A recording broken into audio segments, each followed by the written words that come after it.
Now on to what we came here for, tonight's guest. On this evening's episode of the Q Science Project, we'll be transcending outdated beliefs and articulating a deeper sense of fundamental reality with guest Carl Johan Calleman, PhD.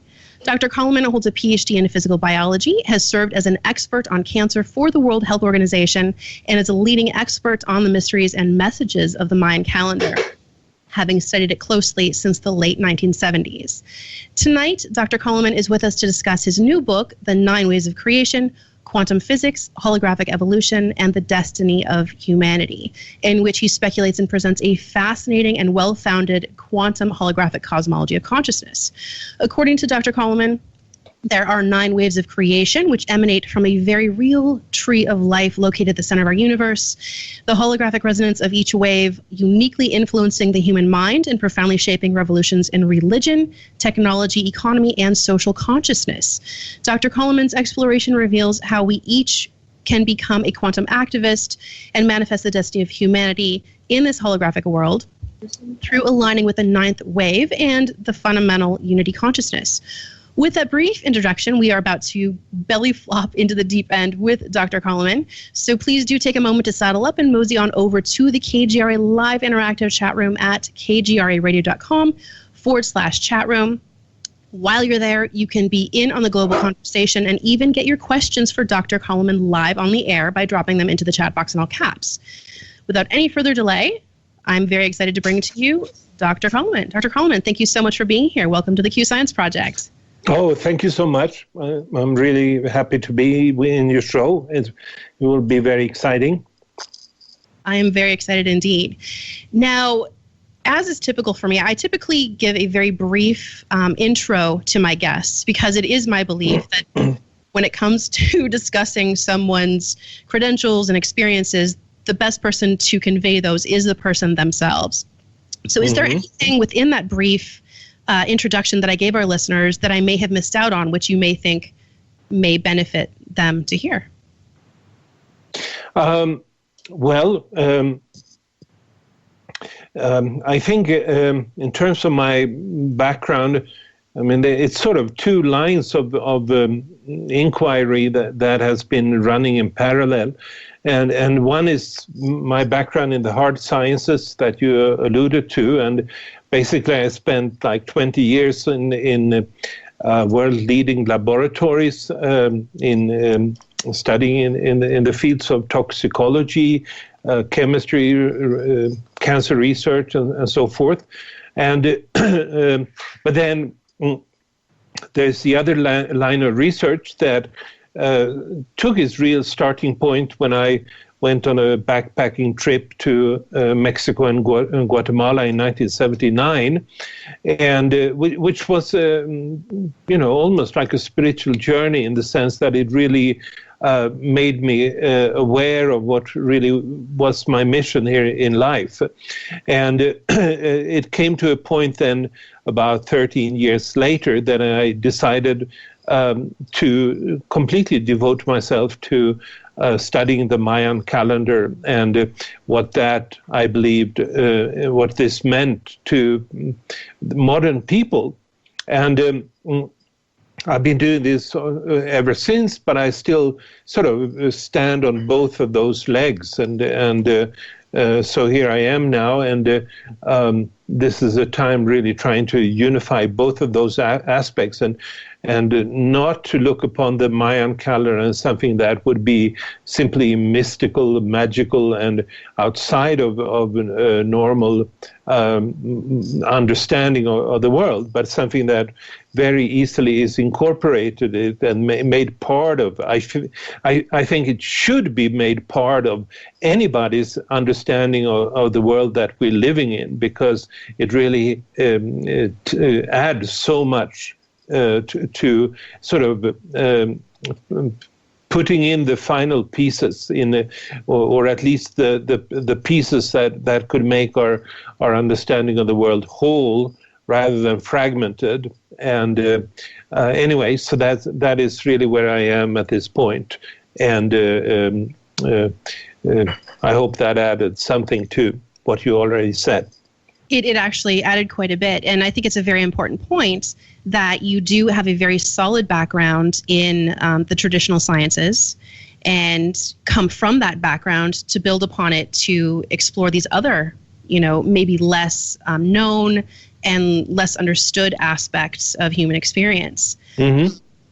That's something I very much try to do in my own line of work, and why I have guests just like you on this show, because that background in the hard sciences helps people to kind of be grounded and in what you're saying, but then also they're able to take your hand and follow you into those realms where things may be a little bit outside of their realm of believability. Yeah. So so I'm very excited about tonight's conversation. And now, what was it exactly that caught your attention so firmly that you have dedicated your life basically to exploring the mysteries of the Mayan calendar? Well, I think in retrospect, it was really kind of a mission that I was born with. And I'm saying that because it's sort of, there are certain aspects of my birth that from a Mayan calendar aspect would really point to me as being somebody who has something to do with the Mayan calendar.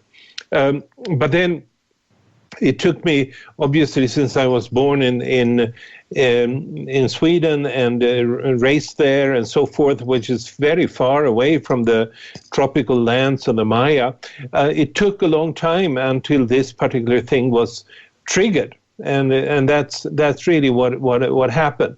And when I went to Mexico and Guatemala as a young backpacker, and just fell in love with the Mayan people, the Mayan culture that I met at that time, and at the same time started to understand that the perception of time that this ancient people had was quite different from the modern perception of time.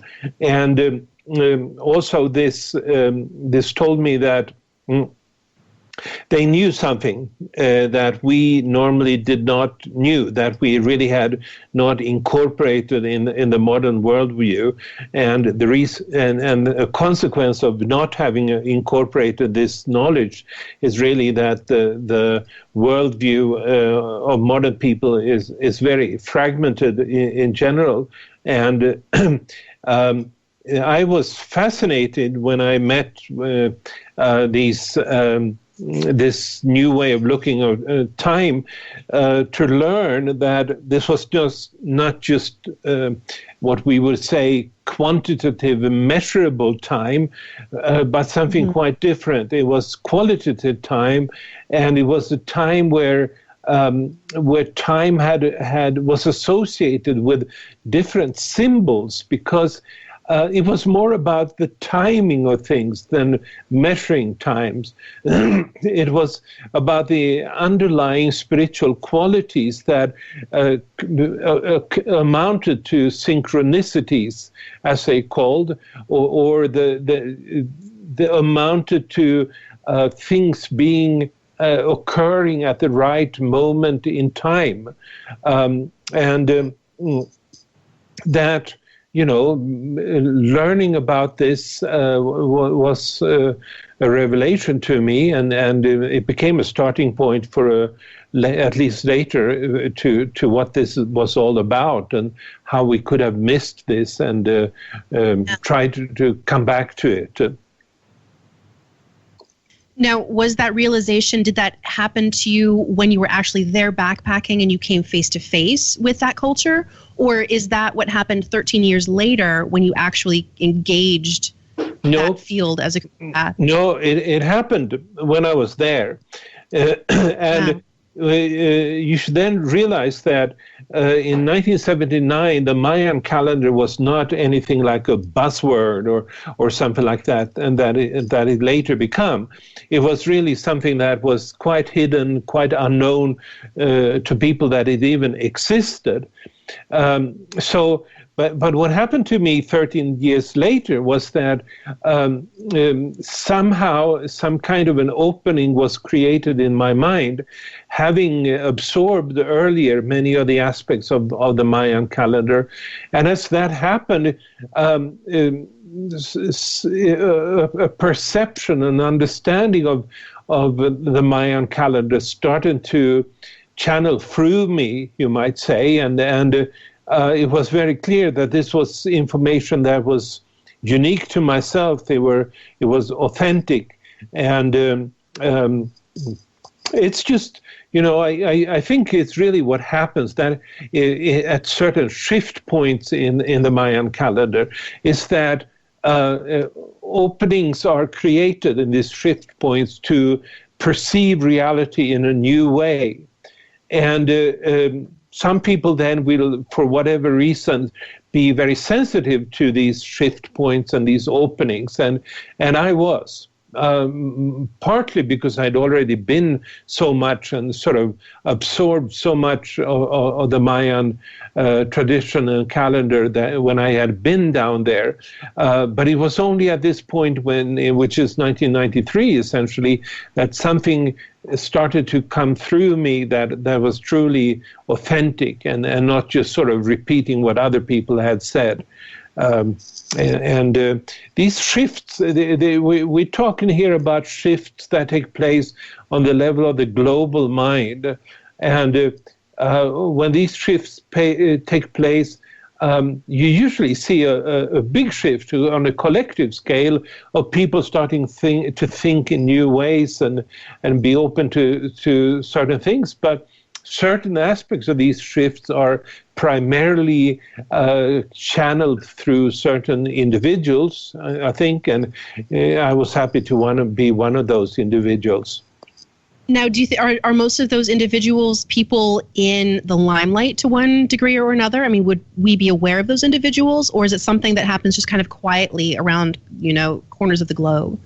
Well, usually I think there are some people that are in the limelight who are the ones that are sort of popularizing the shift and become the primary expressions of it.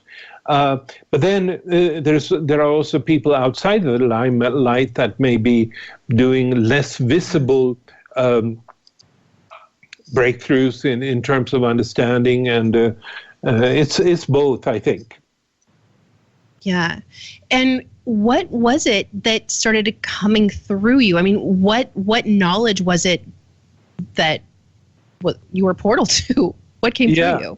Well, I think, having my scientific background, it's very important for me that things has to be checked, verified, and with our knowledge to as much as we can. And there came a time there when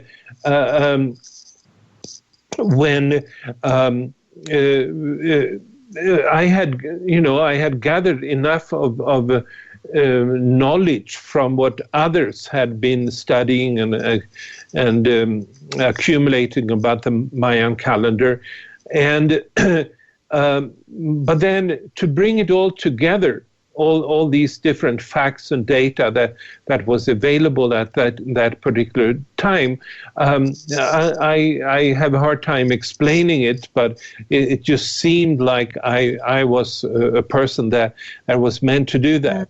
And to make one example is that at the time I was the one essentially that brought into the discussion that there were 9 major calendars, 9 waves of creation, and it was sort of, in a sense, it was a bold thing to do. I did know a lot of things that would support it, but nobody else would say the same thing.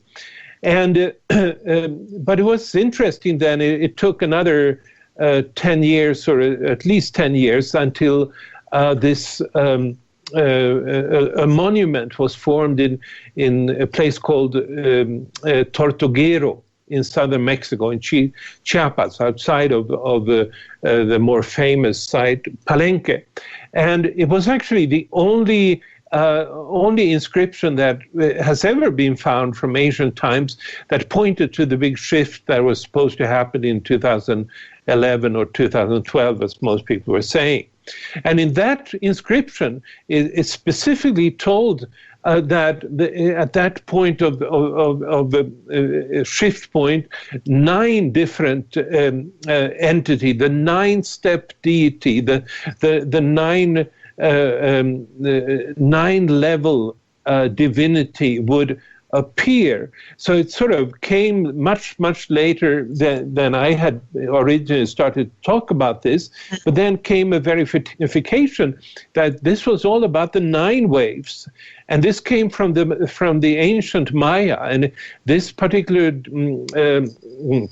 inscription wasn't discovered until I think 2004 or something like that. In other words, much later than I had been talking about it. So for whatever reason, and you know, it might be past life, it might be resonance on a deep level with what ancient peoples believed, I became the vehicle for what really was the ancient view of this calendar system, and that particular inscription that was discovered only around 2004 came to verify that. And that is something that has happened to me several times, that only only later has it become clear that what I've been saying actually has had the background in the ancient Maya and what they were saying. And that's really what I wanted to be conveying to modern people, the ancient understanding. And that must have been a pretty profound moment for you to have this knowledge that seems to be coming up for you verified by an ancient object. Yeah, no, that's true. How many people have that experience? Yeah, no, it's quite amazing. Yeah, I've been fortunate in that regard. Mm-hmm. Yeah. And going back to this number 9, through in your book, The 9 Waves of Creation, one of my favorite parts of the book is towards the beginning of the book when you talk about the holy number 9 and all of the different ancient cultures where this 9 shows up. You mentioned the Celts, Chinese, Egyptians, Viking ancestors in religions such as Christianity and Judaism. It's just it's phenomenal. Mm-hmm. And I'm wondering, was your research in and around all of these ancient civilizations, did that come after the concept of 9 waves came to you, or was that the foundation for? No, it came afterwards. Yeah. It came afterwards. And it's like I had spent a lot of time down there after this original trip, and I've I've spent time meditating on the top of pyramids and so forth, and so this there is some of the knowledge of this. Obviously, I've later become very rigorous scientifically in treating the data, but nonetheless, the understanding of it comes very much out of actually climbing these pyramids and being with these pyramids, and because there is a calendrical knowledge that is literally cut in stone, you might say, that the number of steps in a staircase in a Mayan pyramid is never accidental. It's always refers to some kind of a calendrical time unit and so forth. So I had already sort of, in a sense, I had already absorbed this knowledge through being there, through climbing them, and spending a lot of times around these ancient sites. And then the next thing is to see some archaeological studies. Very important was the work of Linda Schiele, the late Linda Schiele, who was at the University of Texas in Austin. And who allowed me to see clearly, well, these 9 steps in the pyramids, it really refers to 9 levels, 9 different calendrical structures. And then after that, I sort of, over time, I did my excursions to look at how did other countries, other traditions, other religions, how did they look upon this number? And there was always something special with the Maya, because they had this sophisticated calendrical system. But nonetheless, you find remnants of the same thing by going across the world and studying the mythological traditions in these countries, and you will find that the number 9, for instance, has a very special place in a lot of different traditions. And so that came afterwards, yes. Okay. Now, when we come back from the break, we have a ton to address. But before we get there, let's just kind of, what is the significance of 9? Why 9? Okay. Well, it's really a question to ask God. But to be a little bit not taking it too seriously, but there must be a reason that God choose this number as a basic number to define the different levels of creation in the universe. And I think the reason that it's become a magical number or significant number in many other traditions is that it plays this key role in creation, and in divine creation. We see it in the 9-step pyramids that the Maya would build, but we can also go to our own numerical system where we have the 1-digit numbers. They end with 9, and then it's the shift and you start with 10, which has 2 digits. And this number, then, this way of counting numbers, it really goes back to the not only the Arabic numerical system, but they in turn had inherited it from the Indians, from India. And in India, the belief was that 9 was a complete number, a perfect number. And so they developed this numerical system based on that experience of this number being complete and actually like reflecting a completion. But I would like to say that in turn is because in this creation there are 9 levels, and that is the completing level. The 9th level is the completing level, and that's why it's gained this magical aura around itself, and which many different cultures have been able to experience. Yeah, and we'll go into definitely a lot of the supporting evidence that you have for the number 9, as well as a conversation surrounding the cosmic tree of life, the cosmic axis, and the fractal holographic model of the universe. We do need to pause for a brief station break, everyone, but please stay with us. The Q Science Project will return on the other side of the break to pick up where we left off on tonight's conversation. You are listening to the Q Science Project on KGRA Digital Broadcasting, kgraradio.com, your go-to source for alternative, UFO, paranormal, and new science talk radio on the net. Please stay with us. Welcome back to the Q Science Project, everyone. I am Jill Hansen. You can find me right here holding down the fort on KGRA every Friday night from 10 p.m. to midnight Eastern. During our weekly 2 hours together, we'll be exploring the newest theories and research from the fields of consciousness and perceptual studies through discussions with the brightest minds that new science has to offer. Tonight, the great mind who joins us is none other than Dr. Carl Johan Calleman, scientist, philosopher, leading expert on the Mayan calendar, and author of The 9 Waves of Creation, Quantum Physics, Holographic Evolution, and the Destiny of Humanity. Now is a great time to join me and others from around the planet in the KGRA Live Interactive chat room at kgraradio.com/chat room. Being in the chat room allows you to participate in the global conversation in real time, make new like-minded connections, as well as get your questions for Dr. Calleman on the air during tonight's live broadcast. If you have a question for the doc, simply drop it into the chat box in all caps. I'll snatch it up and do my best to weave it into the conversation. So Carl, but right before the break, I thank you so much for going into the number 9 and the what it means and giving us a little bit of background on that. Now, we could go 2 different directions. I'm kind of torn. I'm at a fork in the road. One hand, I really want to kind of go to where this all begins and start, talking about this cosmic axis that you talk about in your book, The 9 Ways of Consciousness. Yeah.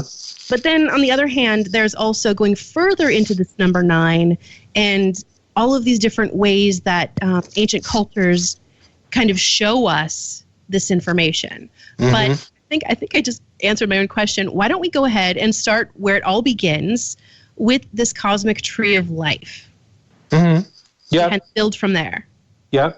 Well, my work is very much about talking about the same thing, but in essentially 2 different languages. One is the language for the ancient peoples and what we usually talk about as mythology. And the other language is the language of modern science, based on measurements and observations and so forth. And really, the reality that these 2 different languages describe must be the same. But I would say that we really haven't seen it. And maybe it's only quite recently that we're getting to a point in our evolution that we can really see that these 2 languages describe the same thing. And one of the key things to get this puzzle together is the study of what you mentioned here as the cosmic axis. And to refer to, go back to the mythological language of the ancients, you might go to the ancient Vikings who would say that the universe was organized around a huge ash, a tree of life that they referred to as Yggdrasil.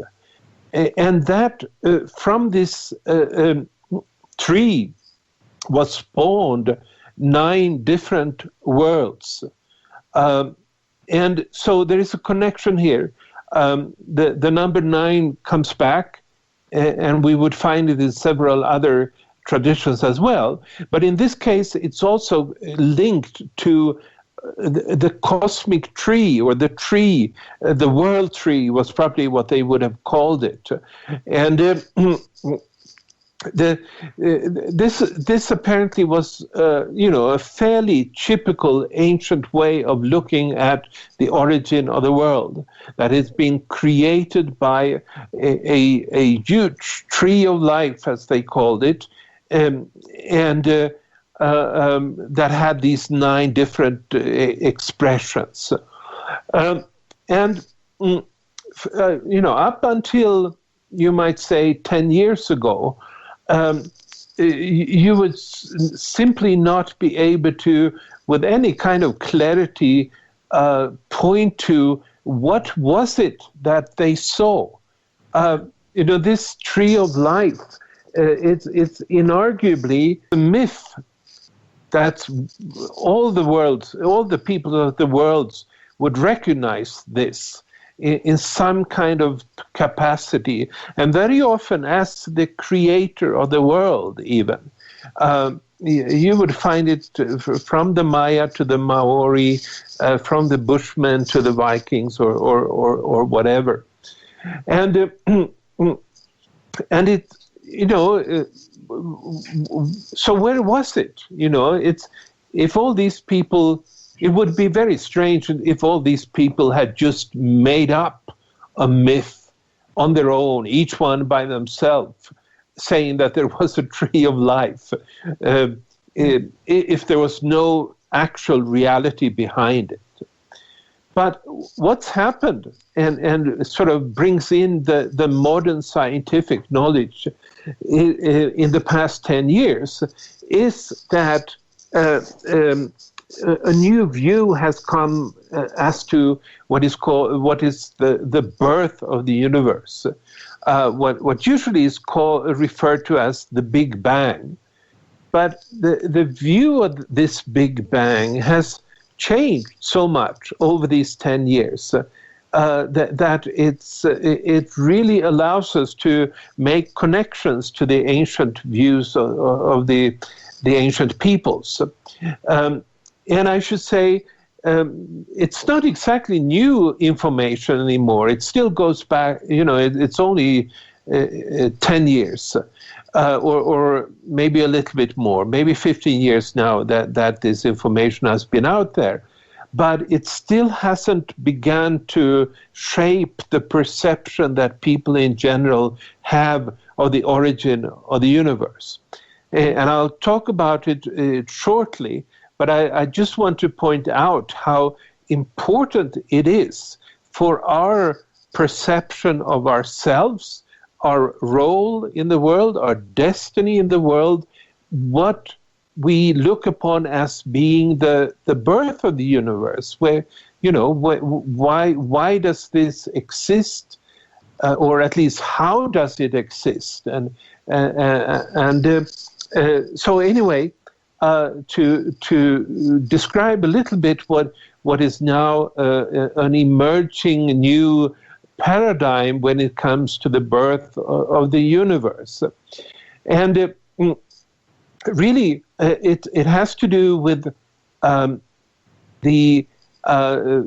sequence of different measurements of the afterglow from this initial so-called Big Bang, the cosmic microwave radiation, background radiation, that's been measured in a sequence of 3 different satellites that have been covering the entire universe and measuring the original structure to the best of knowledge of modern science that the universe had when it all came into existence. And it used to be, if you go back more than 10 years, then the idea was that there was no structure. The idea was that it was just a big explosion. And it seems very illogical, of course, that everything would be a big explosion at the beginning, because then, the world that we see around us, it doesn't look like the debris of a big explosion. It looks like something that has structure, meaning, objects, that and so forth. And so what happened when they sent up the second of these satellites, the WMAP satellite, was that what became apparent after some mathematical treatment of this background radiation was that in the center of the universe there was a big axis, a cosmic axis. And this is not and I should point out, this is not in any sense fringe science. It's not, somebody working completely on his or her own to make up some kind of fantasy. No, this was a huge collaboration projects about the leading cosmological laboratories in the world. And this particular axis was discovered by a scientist at the MIT. So it's not fringe science. It is mainstream science. It's just that it hasn't come out in the sense that it deserves to. Right. And so it tells us that at the very beginning of the universe, it started with structure. It started with a cosmic axis. And as I describe in this book, there's following this initial discovery, there's been a series of different observations made about the universe that shows that the entire universe is basically organized in relationship to this central cosmic axis. And what I've done and sort of forms the basis of this particular book is simply that I made the radical statement that the axis that modern science has now found at the very inception of the universe is what the ancient peoples talked about as the tree of life. And when you see that, you realize that it becomes very understandable that all the people of the ancient world that had a more developed intuition, they didn't need measurement like we do to that extent, but they all depart, regardless of where they were, they intuitively accessed the fact that there was a central axis, the axis mundi, as it sometimes is called, or the tree of life at the center of the universe.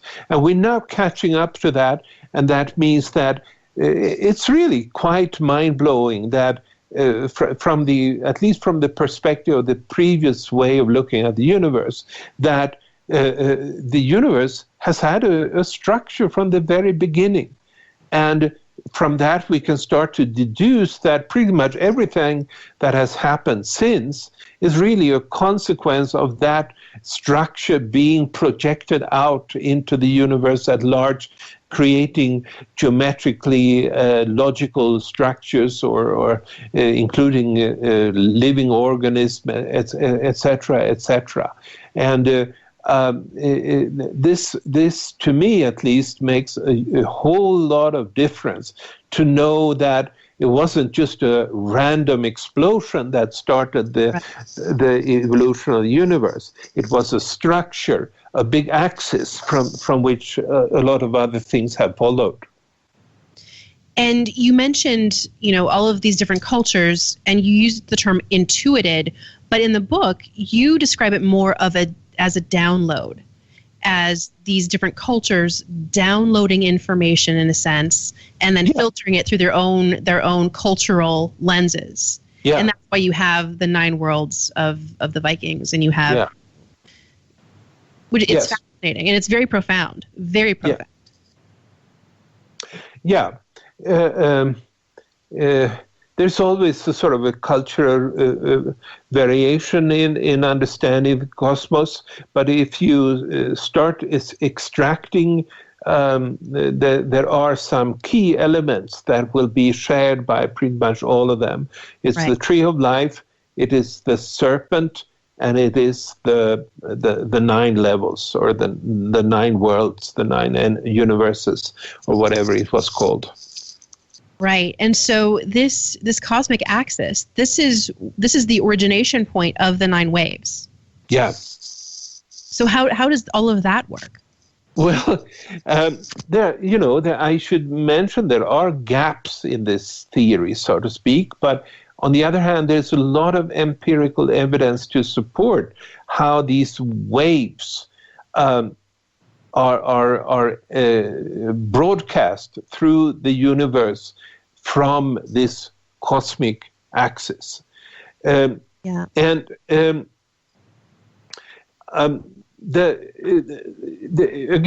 a modern language would describe these waves from the perspective of quantum theory, more or less, that there is an underlying domain of waves. We don't perceive them directly, but when when they hit our sensory systems, there is what's called the collapse of the wave function, if you want to talk quantum physics language. And then we start to experience the world based on that collapse of the wave function. But the real world, in a quantum physical sense, is a bunch of waves that are everywhere out there. And we don't see them as waves, but they are there. And this is really then what creates the universe. And I mentioned here then earlier that the serpent, the 3 components of the ancients' cosmologies, the 9 levels, the tree of life, and the serpents. And the serpents and is again one of these symbols, one of these myths that are very widespread on our planet. And you know, in the Egyptian crown of the pharaohs, there was at the forehead there was typically a serpent, and you can go to different traditions in the world. The tree of life in the biblical tradition, it from that comes a serpent who talks and communicates with Adam and Eve. There is a serpent there coming back, and you know, if you just look at a snake as a biological phenomenon, it's kind of hard to understand why would this animal, which is after all, you know, fairly low on the scale of different organisms, why would it be placed in the forehead of the Egyptian pharaoh on that crown? So it must, what this tells us is that it played a role in the ancient peoples that far was far more important than the animal of the snake. Now, the reason I think that is that a snake is really just a symbol of a wave.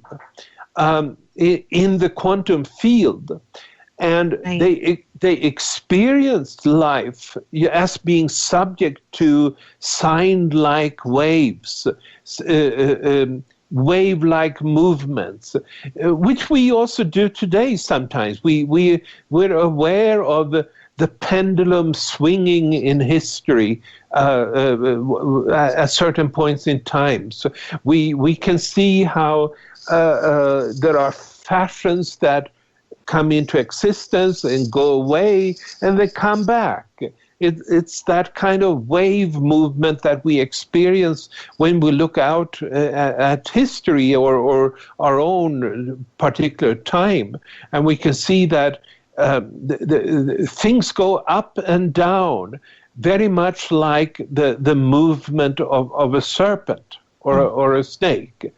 And so really then, what it seems like, and I'm basing this not only on ancient mythology, but also on the whole factual basis of modern science as to how the universe has evolved from this original emergence of a cosmic axis.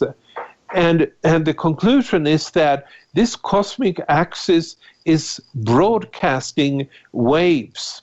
And these waves of creation are going out throughout the universe, creating the whole universe, creating life in all corners of the universe. And it's not only the Jewish biblical story that links the tree of life to the serpent.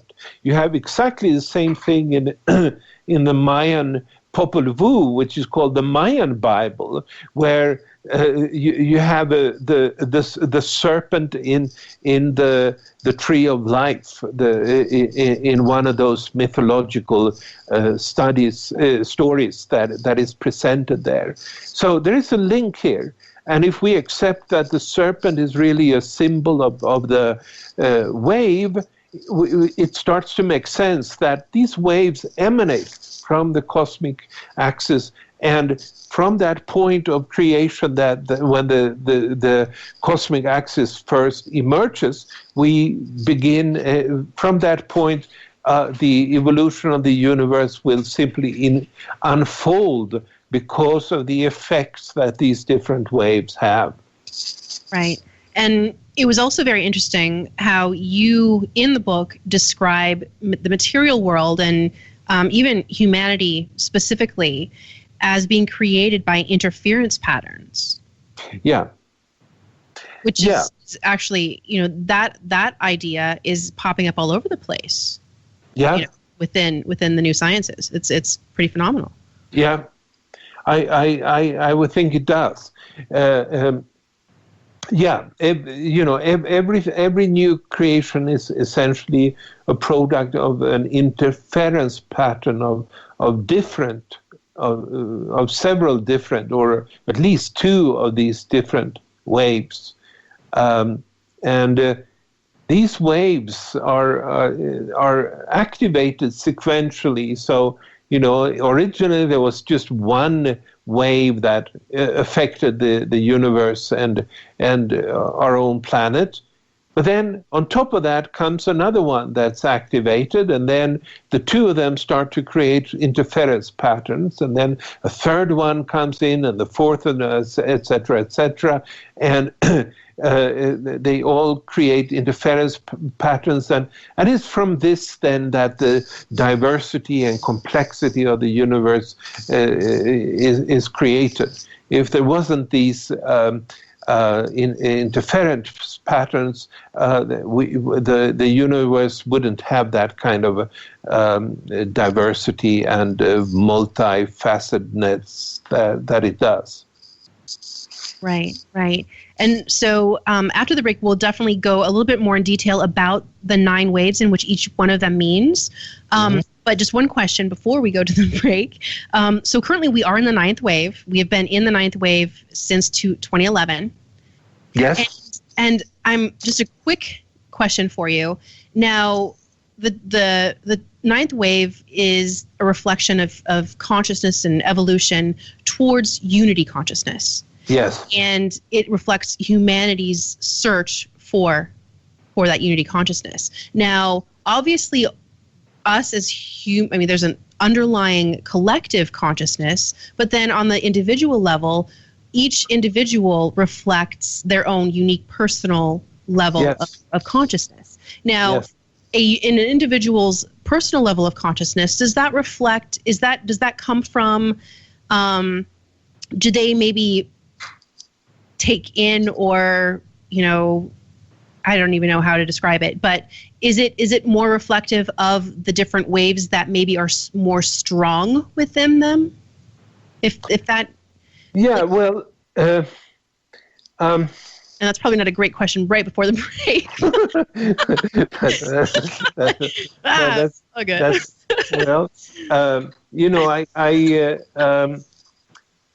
When it comes to describing the emergence of this diversity in detail, it's really too difficult. But part of it is the fact that there are 9 different waves, and each one of us, in a sense, is the creation of an interference pattern of these different waves. But then there are other levels of adding complexity to it as well. So we live in under the influence of a relatively limited number of waves, only 9 of them major ones. But then for a number of reasons, we are still created differently, are coming from different world, and that means that we're entering a new wave in an individual way with individual intentions, purpose, and so forth. Right. Okay. We'll go ahead and leave it at that. Yes. And readdress. That's a pretty complex question, so definitely not the best before the break. But anyway, so everyone, when we come back, we still have a lot to touch on. We have sacred geometry ahead. We have synchronicity is something I definitely want to talk about. But we do need to head into another brief break. Do stick around for more of tonight's conversation with Carl Johan Calleman, PhD. There's much more to explore in his newest book, The 9 Waves of Creation, Quantum Physics, Holographic Evolution, and the Destiny of Humanity. More of that right around the corner. You are listening to the best in alternative UFO and paranormal talk radio on the planet. It's KGRI Digital Broadcasting, kgriradio.com. Please stay with us. Welcome back to Friday Night, live on the KGRI Digital Broadcasting Station at kgriradio.com. I am Jill Hansen, host of the Q Science Project, which comes to you every Friday night from 10 p.m. to midnight Eastern, bringing you the planet's most progressive perspectives on the nature of consciousness, perception, and reality. In case you're just tuning into the show, my guest this evening is Dr. Carl Johan Calleman. His book is The 9 Waves of Creation, Quantum Physics, Holographic Evolution, and the Destiny of Humanity. That is our topic of discourse this evening. And if you haven't yet checked out Dr. Calleman's website, I encourage you to do that right now. Head over to calleman.com, and that is spelled CALLEMAN.com. The KGRA Live Interactive Chat Room awaits your participation, so get over to kgradio.com/chat room now and strike up a conversation with Q Science listeners from all corners of the globe. To everyone in the chat room tonight, if you have topic-related questions for Dr. Calleman, you can get your answers live on the air during tonight's broadcast by simply dropping those into the chat box in all caps. And honestly, as it stands, we have accreted many questions. So, Carl, I think that we will probably start off this second half of the show by addressing some of those. Fine. Okay, let's dig in here. So, the first question from Night Sky in the chat room: was the 2012 Mayan prediction taken out of context as far as the accuracy of the calendar's actual year of ending and beginning? Yeah, absolutely. It was in many different ways. One of the things is, for those that read my book and see the details of it, I think that the actual date of the shift was miscalculated. And so I always said that the shift point was October 28, 2011, which is, it's just a year off. And but there are maybe even more bigger things that were taken out of context and misrepresented in the most profound way. One way, of course, is the way that the big media and a lot of New Age researchers as well would come out and say that this would be the end of the world. And the Hollywood movie 2012 was essentially based on that. The fact is that there was absolutely nothing in the Mayan sources that talked about this shift as being the end of the world. And if you would talk to contemporary Mayan elders, they would say that's completely alien to our way of thinking. So that whole line of thinking is really something that's, if anything, it has some kind of a background, I think, in Christian apocalyptic thinking. But anyway, regardless, a lot of people were wired to think in this way, and it really had nothing to do with the Mayan calendar. A third thing is that, whether it was really misleading to point out a particular date, December 21, 2012, for most people, to believe that a shift would happen or would manifest immediately in just one day, when you're talking about waves and so forth, that sometimes they go up to billions of years. Even if you go to the more immediate waves, they are sometimes hundreds of years and tens of years, and there was absolutely no reason to believe that something would happen dramatically, changing everything in a particular day. Right. Having said that, it was a significant shift point, a very significant shift point, but it's a shift point that, it sort of starts slowly, and it's taken a couple of years. 2012 was a very uneventful year. 2013 was pretty much uneventful as well. But then in 2014, 15, 16, and now 17, you really have started to experience a huge change in the world. We do see and experience that the world partly because it's manifesting in a political way, but the world is not what it used to be before the shift. But as I said, it's taken a couple of years, and it's really something that will play into waves of much longer duration that the changes that were happening. So in all of those regards, the actual calculation of the shift point, in the belief that it would be at the end of the world, and in the belief that the change will happen in just one day, all of these things were very much misleading and really have no background in the way that the Maya looked upon these waves and the calendar that described them.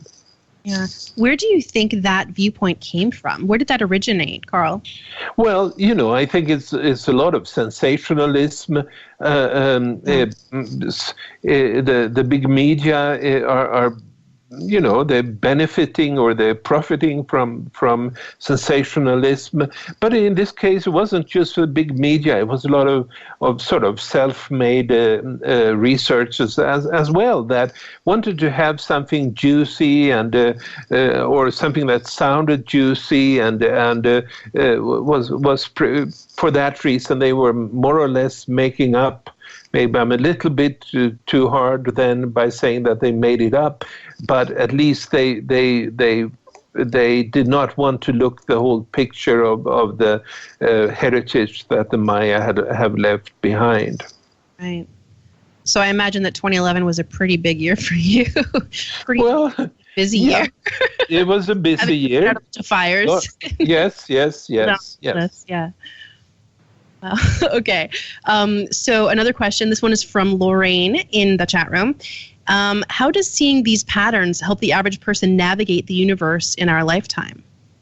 Well, it certainly does. I guess the emphasis there is in our lifetime, and navigate is an interesting word here.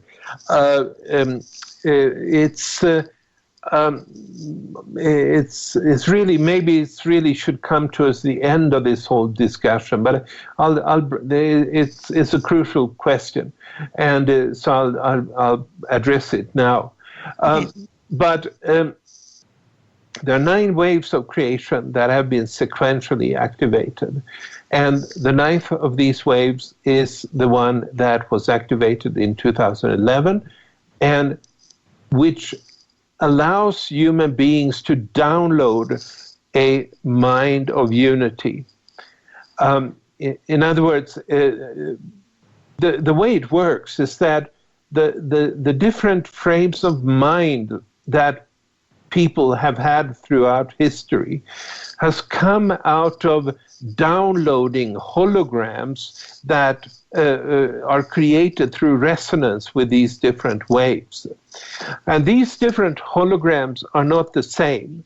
So that, if you're in resonance with the 5th wave and the 6th wave, 7th wave and 8th wave, the holograms that you're downloading are different. And the holograms makes you perceive reality in different ways. They carry, if you like, different kind of filters to filtering out different aspects of reality.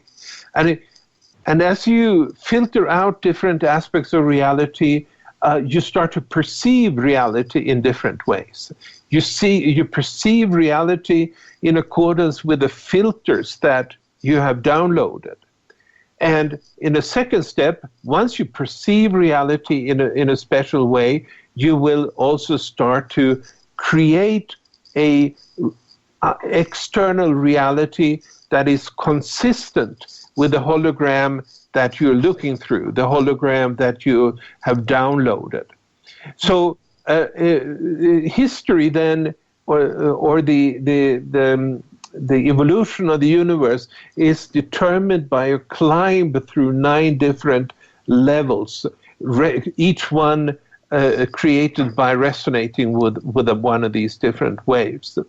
And the the conclusion from this and the fact that the ninth wave is the highest waves, it means that the way we should do what we should do at the current time, if we want to be part of manifesting the destiny of humanity, is to develop our own resonance with this ninth wave, which is the highest wave, and happens to be the wave that, through resonance, endows us with a unity consciousness. So that's really the basic structure of how we can define and see our own place in the universe through the perspective that is given to us by these 9 different waves. So then the question is, do you want to be part of the destiny of humanity? Do you want to be part of manifesting unity consciousness on the planet? And in this regard, I think a critical thing, and it comes down to the navigation of the universe, is that you need to know where you want to go. And the only thing you can do there is really to start by having this intention, saying, yes, I want to be part of the unity mind, and I want to be part of manifesting this as a destiny for humanity.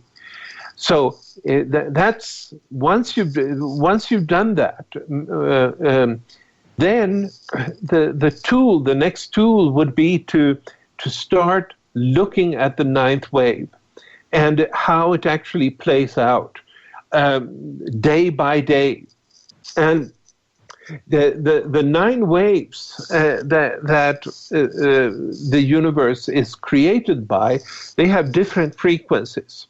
So that with every step up to a higher wave or a higher level, there is a 20-fold increase in the frequency of the wave. And what that means is that while the first wave, the peaks and the valleys in this wave are in the range of billions of years, through this increase in frequency with every wave, when you come to the ninth wave, it is much, much higher, so that a wavelength is not more than 36 common days when you come to the ninth wave. And it means that, this is short enough for every one of us to start following this. And this is very important, because by following this, regardless of our individual differences, we become part of a collective process generated by this creation wave. And that is really what, I don't know if navigating is the right word, but yes, if you first decide, I want to be part of this, I want to go in the direction where this is going, and then it's not just sort of about finding your place in the universe. It's also about finding your own resonance with this evolutionary process. And any wave, and I go into detail about this in the book, any wave has peaks and valleys. That's the nature of a sine wave, to progress through this. And any wave has a direction. But in the peaks of the wave, which I also refer to as days, which these are the periods when there is a new light, a new creative light fluxing in to ourselves. In those periods, the peak periods, the purpose of a particular wave tend to manifest. That's just the way it is. And what that means is that if you want to be part of the process of manifesting unity, you will have to be very observant to what is happening in the peaks of the ninth wave. And on my Facebook page, The Ninth Wave of Creation, there's very easily reference to where you will find this calculator. You can also find information on this calculator in my book, or you can find it if you look upon some of the articles I've written on my blog. But it's what you will find if you start following this is that in the peak periods, certain projects of yours will have the wind on your back, whereas in the valley period, there is much more resistance. You will have to work with things in your past and from lower things emanating through your resonance with lower levels of waves. And this is a navigation tool in the sense that each one of us has some kind of it means, to go into unity consciousness and to be coming from that and from manifesting it will mean completely different things to different individuals, because we're different places in the world, and we have different missions, we have different roles, and so forth. But whatever your particular role is, will be enhanced. The unity aspects of it, how you make that role into a vehicle for carrying unity, that is something you can explore through this navigational tool of following the ninth wave. Yeah. And how often would you suggest people refer to that calculator? I think people should take it up on their computers and be aware of this. They should see that, in 2 days from now, a new peak is beginning, and it will be lasting for another 18 days, and then a new valley begin, and so forth. It doesn't end. There's no end to the plan of creation. But it's especially important to be aware of shift points in the wave, and maybe know the after 9 days, then it comes the peak point of the peak, the highest point of the peak, and it's a good thing to be aware of this. And my books are sort of essentially they're theoretical books. They are there to try to provide explanations to people, and you might add to this whole thing that the view of the mind that is the official view of the mind in mainstream science, and that is being conveyed to us through the medical and psychological sciences, basically is telling us that the mind is created by our brains. Now, if you have that view, which is sort of a mainstream official scientific view, it means pretty much that you're not really open to downloading the influences from kind of some central intelligence of the universe. On the other hand, what my work, and I'm not the only one doing it, but I'm doing it in a very special way, is that the mind and our thought processes in general is not created by our brains. Rather, the mind is something that is being downloaded to our brain. It's sort of like the software to the hardware. Our brains are like the hardware, and the software is downloaded, and it comes with these different waves, and these waves seem to be emanating from the center of the universe, and you can say then with some, there is some huge intelligence that has been called God, who is the center of the source of all this. And so this is what I'm saying here is that it may not only be the experiences people might have had of altered state of consciousness that may dispose them to being open to this kind of thinking, but it may also be to some extent the theoretical background they have to understanding reality, and if they think that their brains have created their minds, they will be much more close to being open to download information from the source. Right. And I'm curious, again, asking you a question right before the break. But my question, Carl, is you've been doing this for decades. And I'm curious whether or not you personally have witnessed a shift in the scientists you have either dealt with or, you've looked into their work. Are you kind of noticing a greater shift out of materialist science toward this unity consciousness in science? Okay.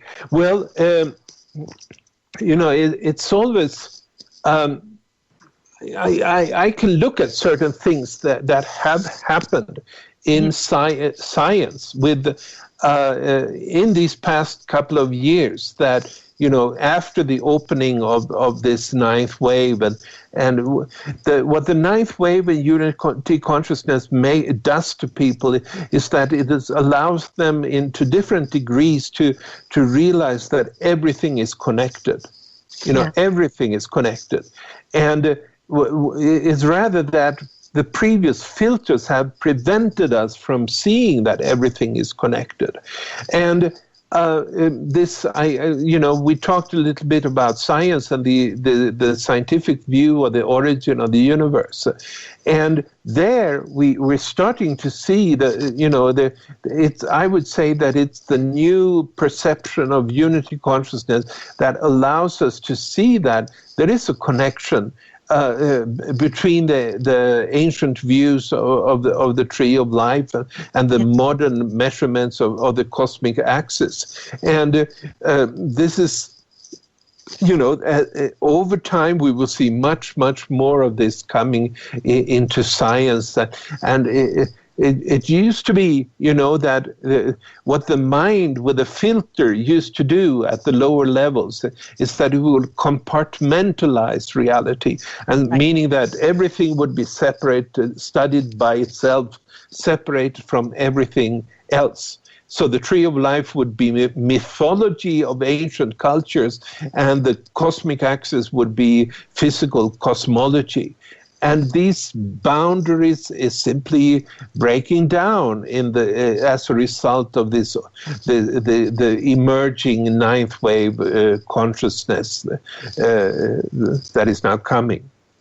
Yeah. And I have to say, the idea that mythology is not simply stories told by cultures, that's a realization that I have been coming to slowly, probably over the last 15 years, I would say. Yeah.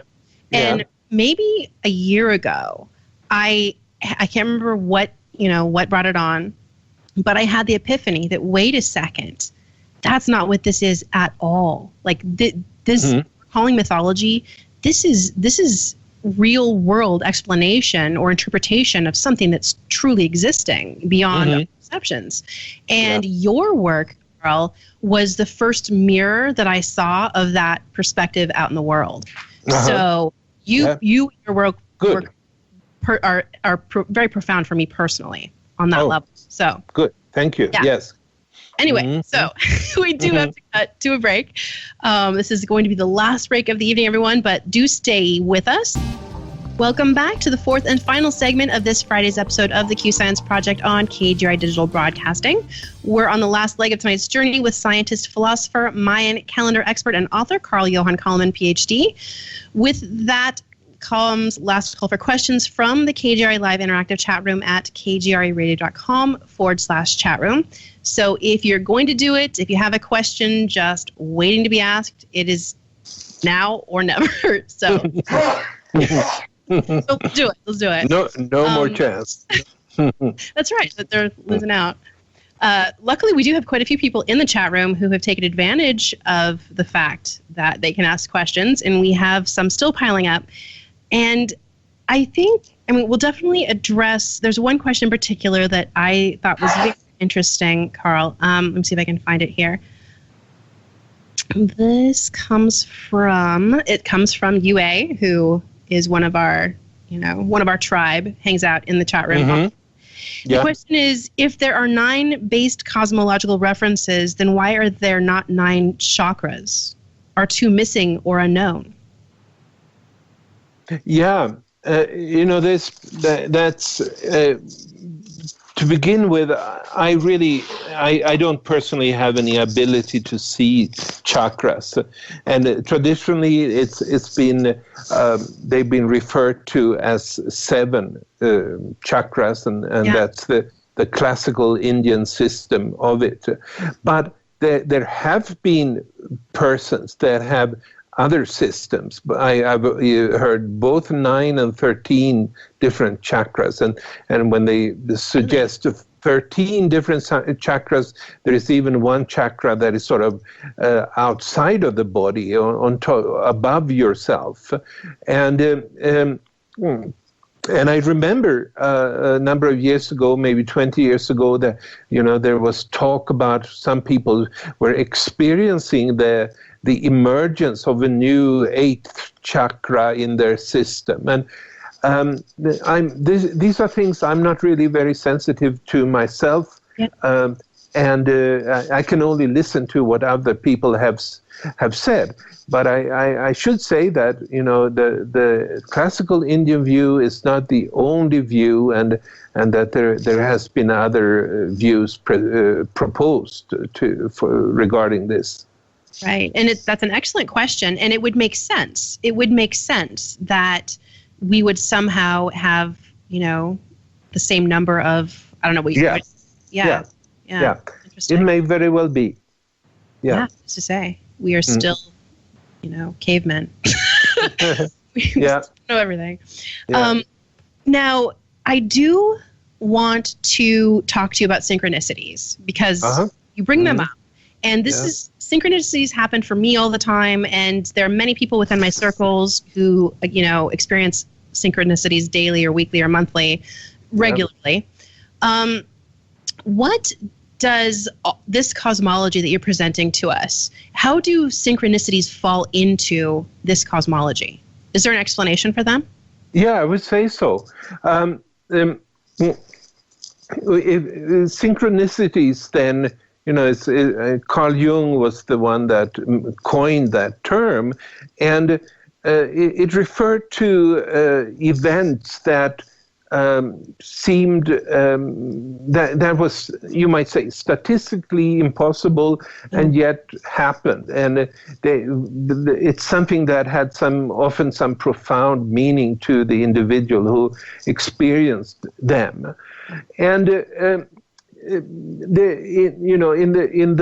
the material, if you look at the universe simply as a non-quantum universe, as simply a material, physical universe, well, then, of course, these synchronicities are very mystical, inexplicable, because they defy all kinds of statistical analysis. If you meet your next door neighbor in a foreign land, or somebody is calling you exactly when you were thinking of her, or all these kind of things that are in a material universe without any kind of quantum connections between underlying quantum connections. These events are very strange, very mystical, and quite inexplicable.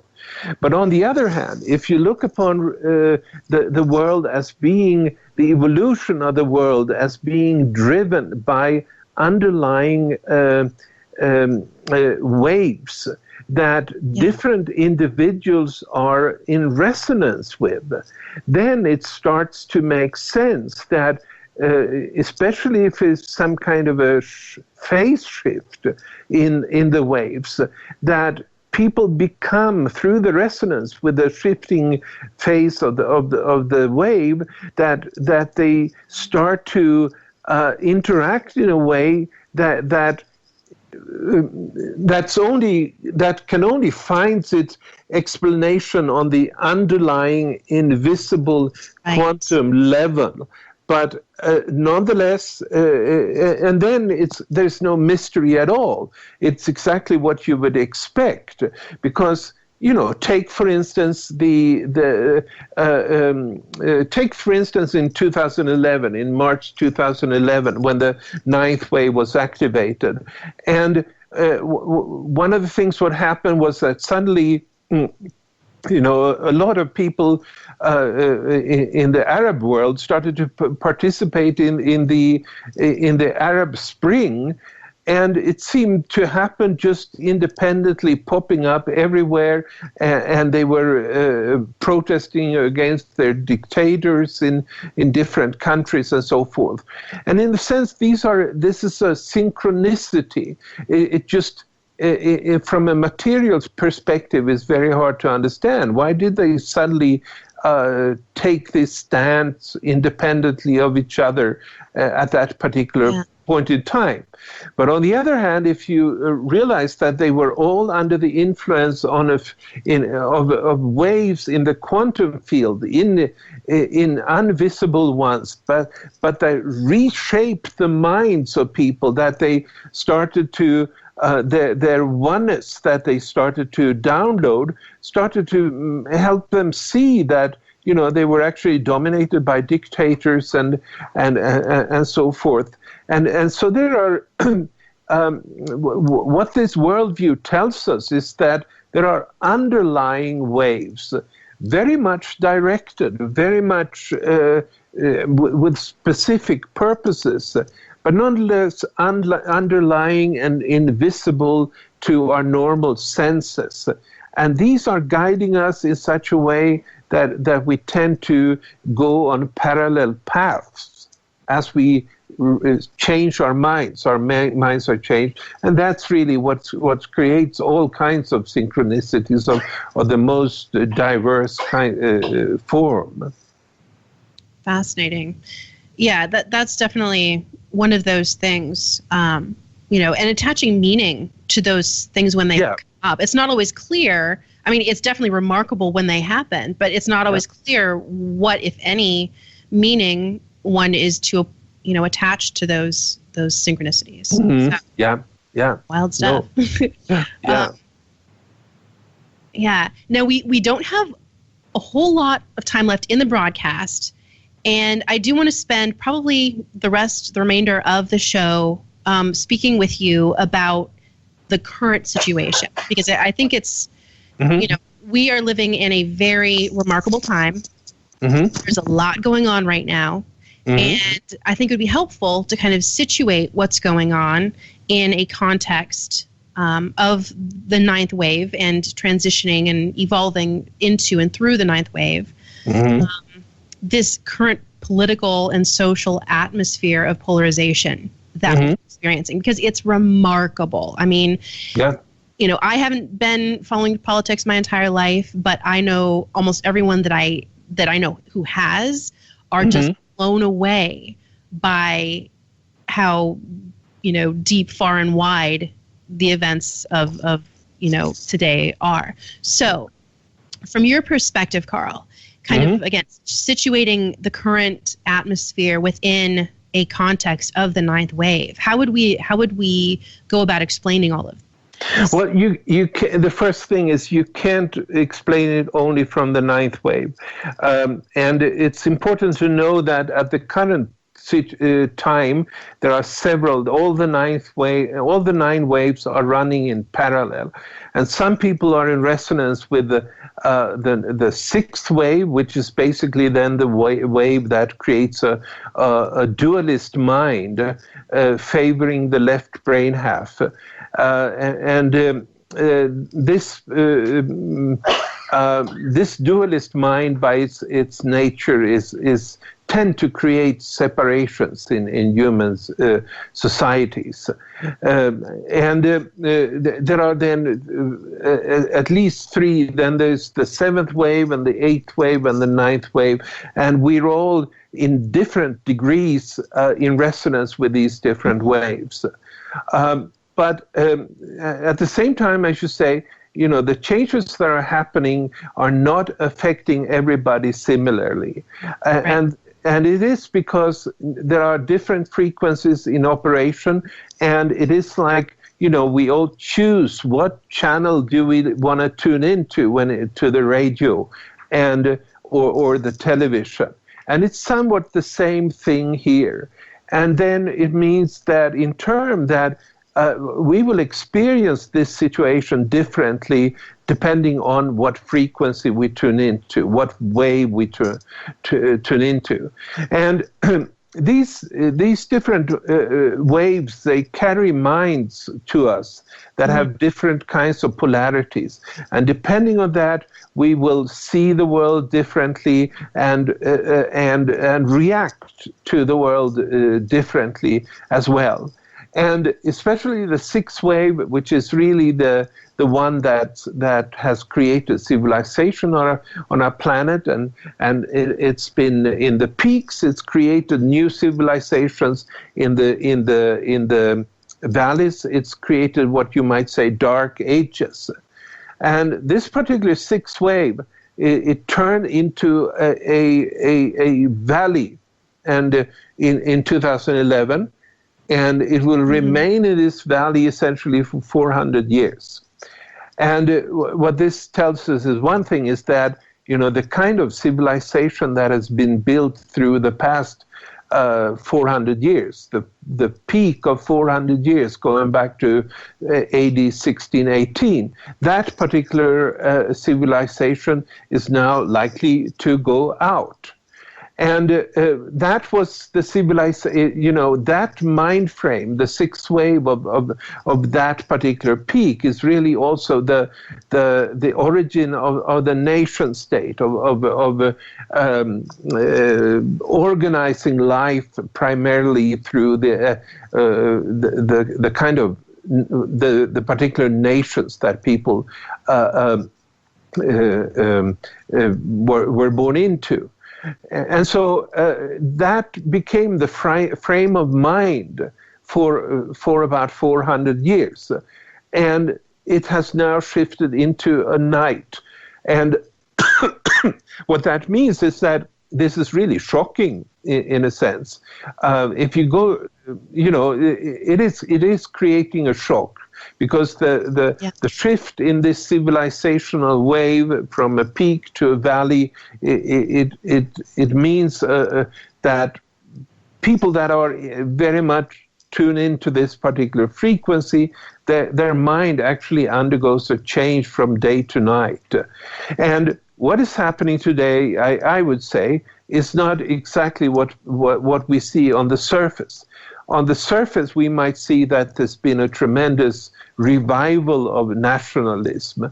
It's been very obvious in the United States election of Trump, who is sort of an outspoken nationalist, and so is many of his the people working around him.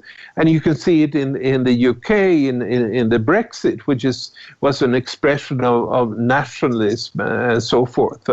And you see a lot of this rising in other European countries.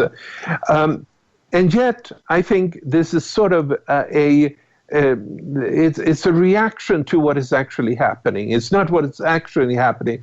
It is that people want to stay in that particular frame of mind that was actually created during the previous peak. And as part of that nationalism, in a country as the United States, you will see spin-off effects as creating divisions like racism, sexism, and all kinds of separatistic mentalities, of mentalities separating people in categories based on this particular nationalism.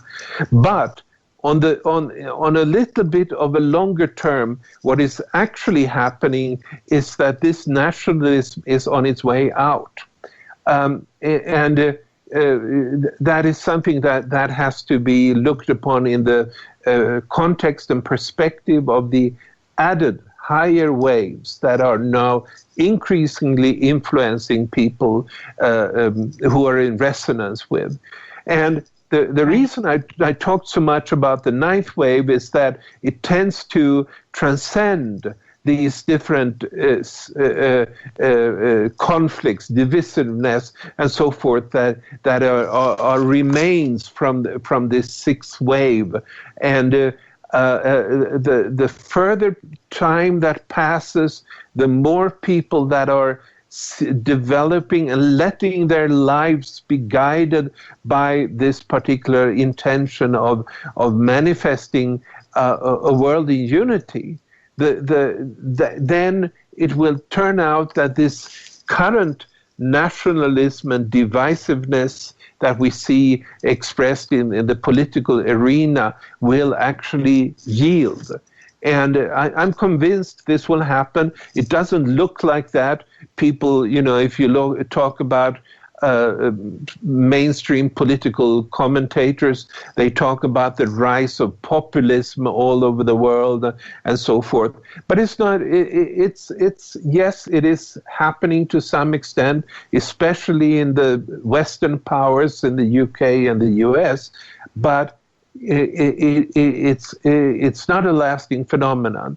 And at the same time as this divisiveness is now manifesting, because there were so many people that were previously tuned into this kind of dualistic sixth wave, at the same time there are higher waves. There is the eighth wave, which is basically a feminine wave of consciousness, and on top of that, there is the ninth wave, that is a unity consciousness. And as time goes on, it will turn out that more and more people will actually create resonance with this, and the current divisiveness will be transcended. That is a relief. And you do talk of the destiny of humanity, and I'm wondering, is it a given that humanity will, in fact, as a whole, reach this unity consciousness? No, I don't think it's a given. Okay. I think there is a choice there. Yeah. It is there has to be an intention, and it is like, if you have a radio at home and you're constantly listening to a certain kind of political message, then you'll get stuck in that particular message. Yeah, and it's the same thing with this. You will have to choose to tune into another frequency. And as you do, then you will change. But not if you make that, unless you make that choice. Yeah. Well, I'd love to spend the last 5 minutes of the time that we have together, Carl, talking about what people can do to become quantum activists and help humanity kind of move towards manifesting that preferred destiny. Yes. What can we do? What can we do as normal human beings? Yeah. I think there are a couple of things that, the most immediate and I think maybe one of the most tangible things that I recommend here is then to follow the ninth wave. Yeah. The second thing is to buy my book and read it. That's a good thing to do. And yes, and I'm kind of serious about that, because what this book, for those that assimilate its message, is telling us is that there is a direction to the evolution of this universe. There is a destiny, and it's a very deep-going analysis that verifies that this is the case. And once you have assimilated that and realized that there is a destiny here, the world will be looked upon in a completely different way.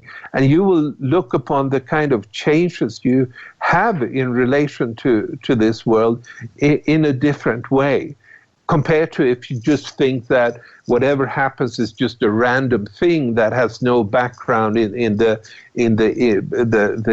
wave-like processes of the quantum field.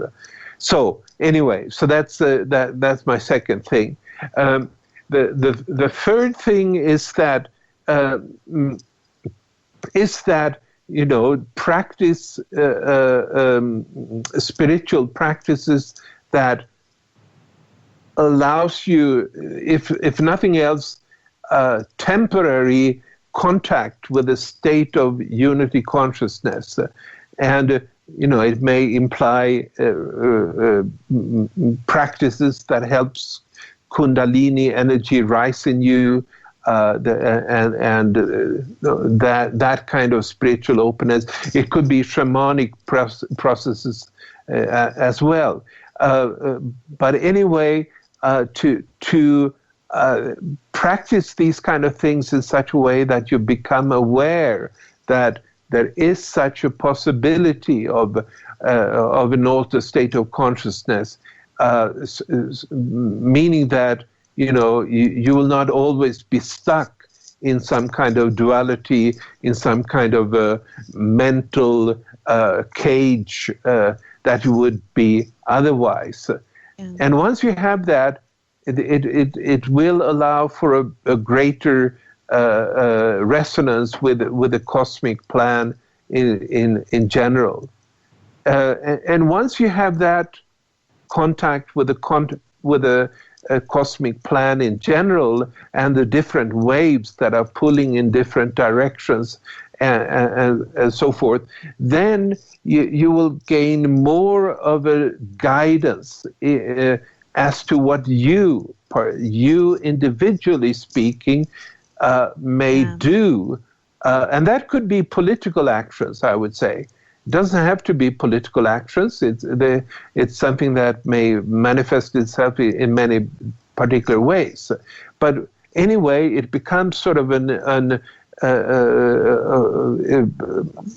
tool, you might say, for aligning yourself what is actually a collective destiny, right, and the waves that are bringing those kind of processes about. So in very general terms, this is what I see for this. Yeah, and I definitely would encourage everyone out there to read this book. It definitely resonated with me on a very deep level. And it's always been my belief that anytime you engage ideas and you incorporate them into your knowledge base and you think about them, you add those ideas to the collective consciousness. And, the more people that are out there thinking these ideas and pondering them and, creating intention, that does affect the whole. Yeah. So that, that's from my perspective, that's a very powerful yet still in quiet way of activism. So there's that. So, okay, the book is The 9 Waves of Creation, Quantum Physics, Holographic Evolution, and the Destiny of Humanity.